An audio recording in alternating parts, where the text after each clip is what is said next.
क्या अब योगी आदित्यनाथ उत्तर प्रदेश के मुख्यमंत्री नहीं रहेंगे? क्योंकि जो खबरें सामने आ रही हैं उसके मुताबिक मोदी और अमित शाह योगी आदित्यनाथ को सीएम पद से हटाने का पूरा प्लान तैयार कर चुके हैं।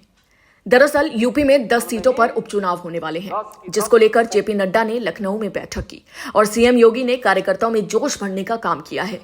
लेकिन सियासी गलियारों में चर्चाएं ये हैं कि मोदी और बीजेपी का चाणक्य कहे जाने वाले मोटा भाई यानी अमित शाह योगी को सीएम के पद से हटाने के लिए पूरी प्लानिंग कर चुके हैं, पूरा प्लान तैयार कर चुके हैं। अब उत्तर प्रदेश में होने वाले उपचुनाव सीएम योगी के लिए बहुत महत्वपूर्ण होने वाले हैं, बहुत चुनौतीपूर्ण होने वाले हैं। यूपी में 10 सीटों पर होने वाले उपचुनाव में इंडिया गठबंधन की अगर स्थिति की बात करें तो इंडिया गठबंधन की स्थिति बहुत मजबूत है। उपचुनाव में इंडिया गठबंधन को हिला पाना बीजेपी के बस की बात नहीं है, जिसकी जानकारी बीजेपी के सभी दिग्गजों को है।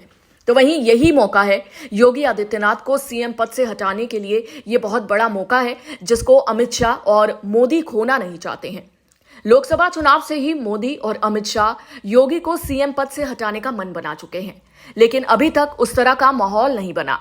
वहीं अगर लोकसभा चुनाव में बीजेपी को अकेले बहुमत मिल जाता और अकेले उत्तर प्रदेश में पार्टी को इसी तरह का नुकसान होता तो मोदी प्रधानमंत्री पद की शपथ लेने के बाद ही योगी को रास्ते से हटा देते।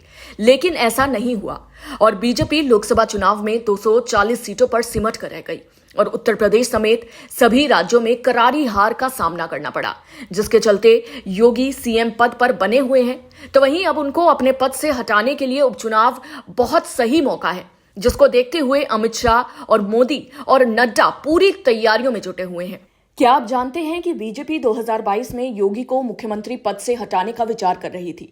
यह बिल्कुल सच है। 2022 विधानसभा चुनाव से पहले एक समय आया जब केंद्र ने करीब करीब योगी को हटाने का मन बना लिया था, लेकिन योगी इसे रोकने में कामयाब हो गए।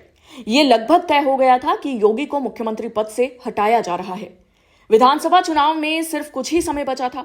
उप मुख्यमंत्री केशव प्रसाद मौर्य से उनके टकराव की खबरें भी आ रही थी, लेकिन तभी आरएसएस के नेताओं के हस्तक्षेप के बाद योगी अचानक मौर्य के घर पहुंचे।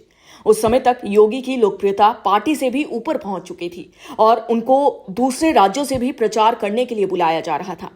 आकलन के बाद पार्टी के शीर्ष नेतृत्व को लगा कि योगी को हटाने का ये सही समय नहीं है और इस मामले का खुलासा तब हुआ जब प्रधानमंत्री नरेंद्र मोदी और योगी आदित्यनाथ की लखनऊ में मुलाकात हुई। योगी ने मोदी के साथ अपनी एक तस्वीर ट्वीट की जिसमें पीएम का हाथ उनके कंधे पर है, जिसमें उन्होंने लिखा, हम निकल पड़े हैं प्रण करके, अपना तन मन अर्पण करके, जिद है एक सूर्य उगाना है, अंबर से ऊपर जाना है। उसके बाद 2022 का चुनाव योगी के नेतृत्व में लड़ा गया, जिसमें बीजेपी की जीत हुई थी।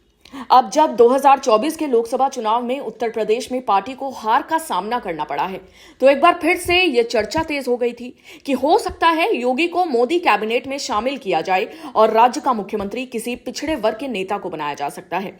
लेकिन उन सभी कयासों पर यूपी बीजेपी कार्यकारिणी की बैठक में पूरी तरह से विराम लग गया, जिसमें सबसे महत्वपूर्ण भाषण सीएम योगी का 2027 विधानसभा चुनाव को लेकर है। दरअसल 2019 के लोकसभा चुनाव में बीजेपी ने जहां 62 सीटों पर जीत हासिल की थी, वहीं 2024 के लोकसभा चुनाव में पार्टी को 33 सीटों पर संतोष रहना पड़ गया। इतना ही नहीं, जिस राम मंदिर को लेकर बीजेपी आगे बढ़ी थी, पार्टी वही अयोध्या की सीट तक हार गई, जिसके बाद अब कहा जा रहा है कि योगी आदित्यनाथ की मुख्यमंत्री की कुर्सी खतरे में है।